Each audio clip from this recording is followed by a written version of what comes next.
Lasă-mă, doamne, că cine știe câte mi-e păntăpii în capăt. Dacă nu mor curând, poate păntăți multe de tăce.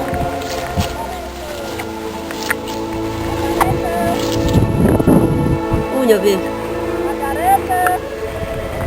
Te așa aude cu gustul.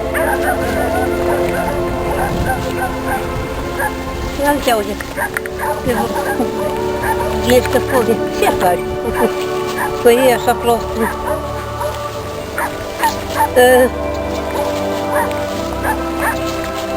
La câtea poze ai pe acolo picate pe șupat?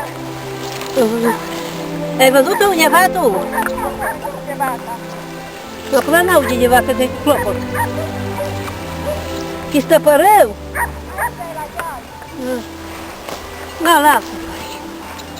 Dacă eu-i găsi eu până geamul într-o an.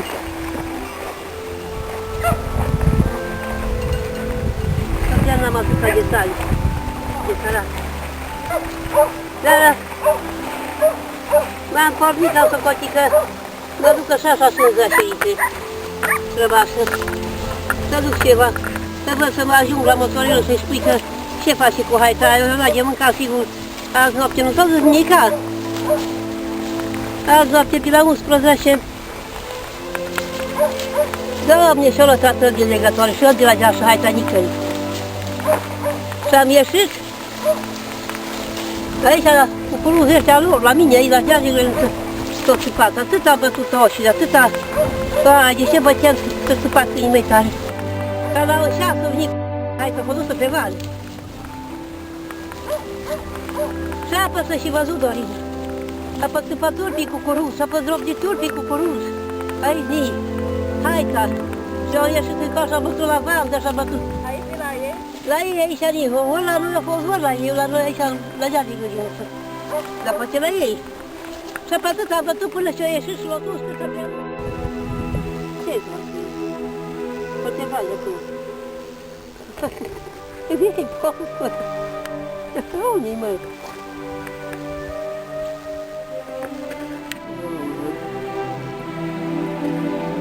Da, nu știu ce închid și nu știu glava.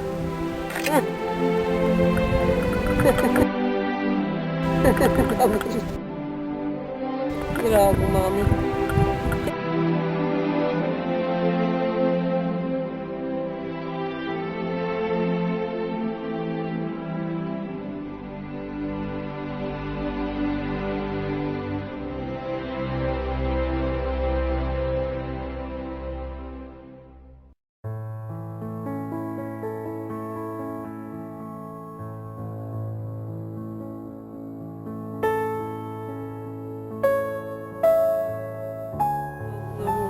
Așa, o săptămână asta trebuie și-o lucrat.